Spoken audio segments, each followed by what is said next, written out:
ওখানে লিখতে পারতেন পিটিআই চট্টগ্রাম আমার ম্যাডাম, যেটা এরা পাচ্ছে বা আমরা পাচ্ছে, সে সরাসরি বলতে পারছে না, কিন্তু তারপর তার জন্য আমার অনেক শ্রদ্ধা, অনেক ভালোবাসা, যে সে আমাদেরই পরিবারের একজন সদস্য।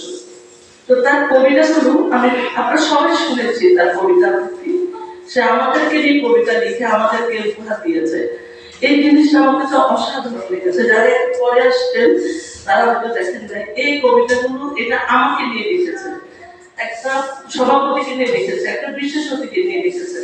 তাহলে এটা তো অসাধারণ গুণ, একটা মানুষ সম্পর্কে লেখা, এটা একটা অসাধারণ মানুষের গুণ, আরেকজন মানুষকে বিচার করা। তো সেটা আমাদের কবি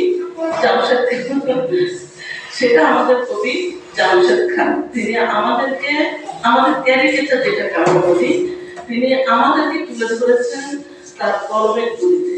ওই একটু আমি বললাম আমরা কিন্তু সবাই কবি না।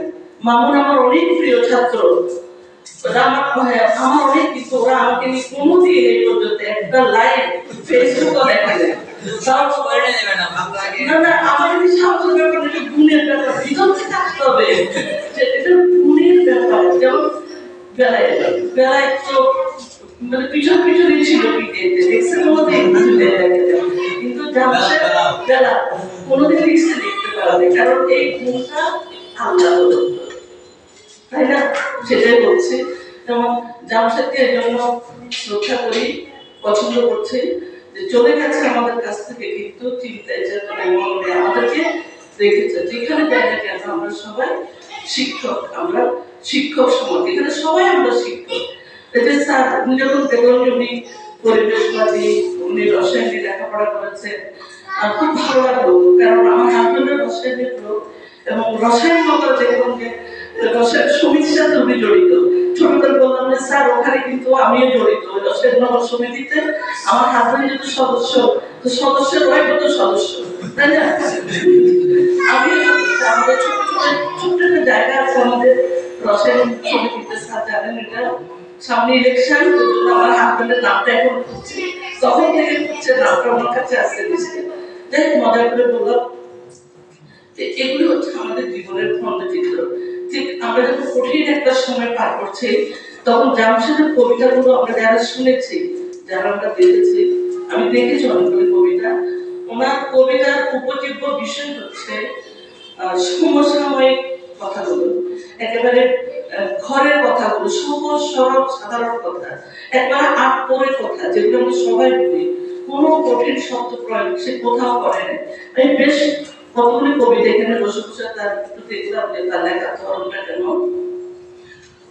একেবারে সহজ সরল, প্রেম, গল্প, কবিতা, জীবন, নদী, নালা, তারপরে আমাদের শিক্ষক সমাজ এবং আমাদের ছাত্র শিক্ষক সম্পর্ক, আমাদের স্বদেশ, আমাদের নৌকা, তারপর রান্না বান্না, এগুলি বিষয়ে অনেকগুলো কবিতা লিখেছে।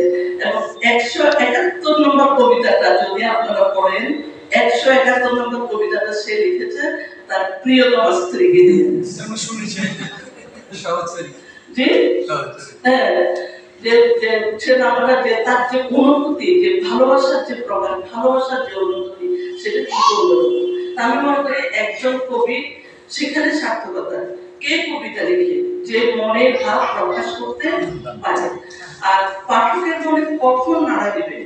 আপনি যদি কঠিন কঠিন শব্দ লিখেন, কঠিন কঠিন ভাষা প্রয়োগ করেন, যেটা পাঠক বুঝে না, তাহলে সে কবিতার কোনো দাম নেই। যে কথাগুলি কবিতা না, যে কোনো লেখা, পদ্য হোক, গদ্য হোক, যে লেখাগুলো আপনার লেখাটা আরেকজনের মনে একটু নাড়া দিবে, সে যখন মনে করবে যে এটা তো আমার জীবনের গল্প, আমার জীবনের কথা, তখনই কিন্তু আপনার লেখার ওখানে সার্থকতা। নিজের কথা মাঝে মধ্যে ছোট ছোট বলতে হয়।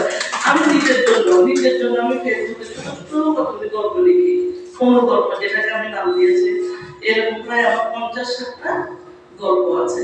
আমি সেখানে আমার একনিষ্ঠ পাঠক হচ্ছে যে নাসরিন হচ্ছে আমার ভাসুরের মেয়ে, সে আমার একনিষ্ঠ পাঠক। সে পড়ে আর লিখে যে চাচি পরের দিনের জন্য অপেক্ষা করছি, কারণ আমি জীবন থেকে লিখি। সেখানে আমার গল্পের নায়িকার নাম হয় নাজনীন, জাহেদ।